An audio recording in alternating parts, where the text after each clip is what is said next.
Hi, boys and girls. I'm here at the lake with a wonderful story, and it's a really good story to think about now as we're starting to think about heading back to school for our next year.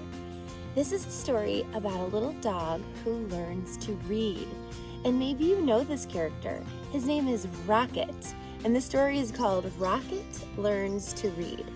Something that I love doing when I pick up a story is to see while I'm reading how I can connect to the character or to the story. And I can connect to this character right away because I remember what it was like when I learned to read in first grade. I remember exactly how I felt when I was able to decode those words and how excited I was when I came home and could read a little book to my mom and dad. And I also can connect to this because I teach kids how to read. And so we're going to get to find out today how Rocket learns to read. Here we go. By the way, I'm thinking this is a fiction story. I've never seen a dog learn to read. Have you? How Rocket Learned to Read by Tad Hills. You also might remember the Duck and Goose series, and Tad Hills wrote the Duck and Goose. Rocket loved to play. He loved to chase leaves and chew sticks. He loved to listen to the birds sing. Every fall morning after chasing leaves, Rocket would lie down in his favorite spot under his favorite tree. There, he'd sniff the neighborhood smells and settle in for a good nap. But one day, a little yellow bird startled Rocket. "Aha! My first student! Wonderful!" she sang. Rocket was confused. "Student? I'm not a..." "But if I'm your teacher," the bird interrupted, "then you must be my student." Rocket found it hard to argue with this bird. "I am so glad you saw my sign," the bird chirped. "Oh, yes, I can see it," Rocket said, "but I don't know how to read." "This is the sign the little yellow bird is talking about. It said, 'Class starts today.'" "Can't read? Fantastic!" She waved a wing. "Welcome to my classroom." "But I just came here to nap," Rocket said. No, there will be no napping in class," declared the bird, "except, of course, during nap time." "Well, then, I can take a nap over here," said Rocket. "I've had a very busy morning." Has he really had a busy morning? Do you remember what he's been doing? Chasing sticks. "Not to worry. I'll be around every day," chirped the bird, "unless the weather turns." And there he goes. Looks like he's not going to learn to read today, but I wonder what is going to change his mind, because we know that he is eventually going to learn to read, but I wonder what it is that's going to change his mind. Do you see him? As Rocket breathed in the crisp air, the little yellow bird hung her banner. "Ah, the wondrous, mighty, gorgeous alphabet," she marveled, "where it all begins." Opening a book, the bird began to read. She sang out the story of an unlucky dog named Buster who'd lost his favorite bone. A cool breeze carried her lively voice across the yard. At first, Rocket was disturbed. Do you think that disturbed means that he was happy to hear that noise, or it was annoying to him? Look at his face right here. I think it means it was disturbing his nap. He was a little annoyed at the bird. Before long, he found himself captivated. To Rocket, the story was as delicious as the earthy smells of fall. It was as exciting as chasing leaves.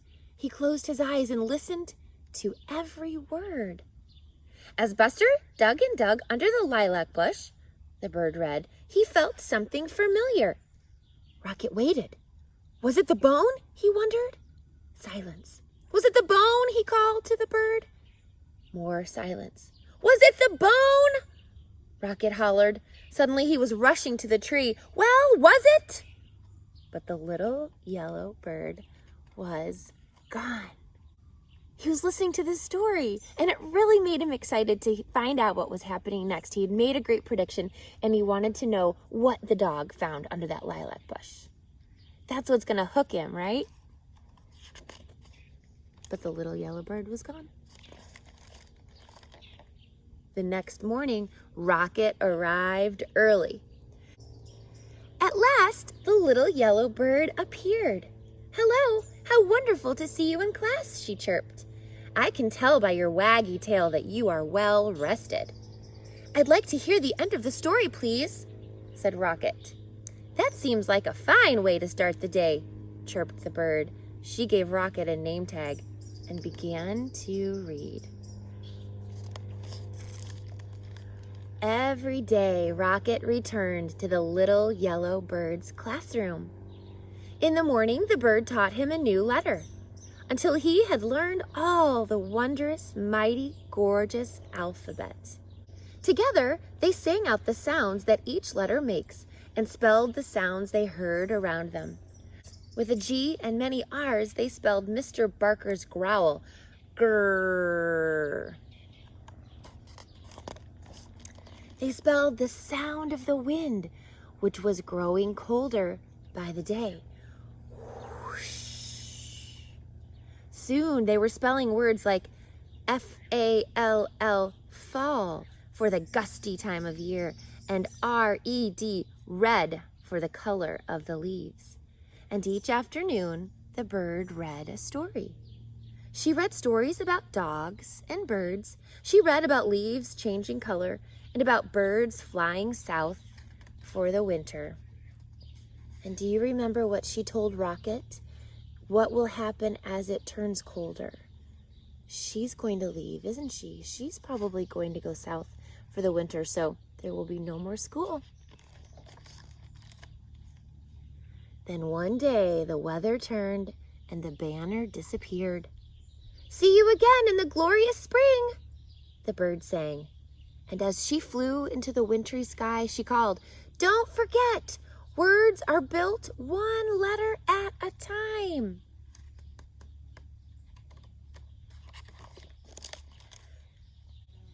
The days grew shorter and the leaves fell from the trees. The grass became crunchy. Soon Rocket's classroom disappeared under the snow. He remembered the little yellow bird's alphabet and practiced his letters. Rocket thought about the bird's sweet chirp while he sounded out words. D-ig, dig, and w-ind, wind, and k-old, cold. He made new friends and spelled their names. "Hello, Emma." Emma. "Hi there, Fred." He spelled everything. S-U-N, sun. M-E-L-T, melt. What's happening? If it's melting, what does that mean? When Rocket spelled mud, he knew that spring, as it always does, had returned. The breeze blew warmer, the grass grew greener, and a sign appeared. Class starts tomorrow. Early the next morning, Rocket rushed to his classroom. As he waited, he spelled w-a-g, wag. Soon the little yellow bird arrived. "Aha, my star student," she sang. "How wonderful to see you. I can tell by your waggy tail that you are ready for class. Welcome back, Rocket."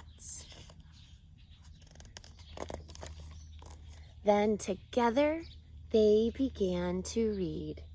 They read stories about birds flying north in the spring. They read about picnics in the warm sun. And they read about Buster, the lucky dog who found his bone under the lilac bush. And when they were done, they read it again and again and A-G-A-I-N, again. Boys and girls, if you liked learning about how Rocket learned to read, then I have something really exciting to tell you. Tad Hills has also written a book, How Rocket Learned to Write. So that would be a great sequel for How Rocket Learned to Read. I love this character because he's so unsure at first if he really wants to spend the time to learn how to read. But then he hears a story and he realizes how beautiful and wonderful stories can be. And he wants the little bird to teach him. Such a great story about this dog, Rocket, and his teacher, the little yellow bird. Boys and girls, I hope you are enjoying your last weeks of summer. Go to the library and check out How Rocket Learned to Write, and I will see you soon.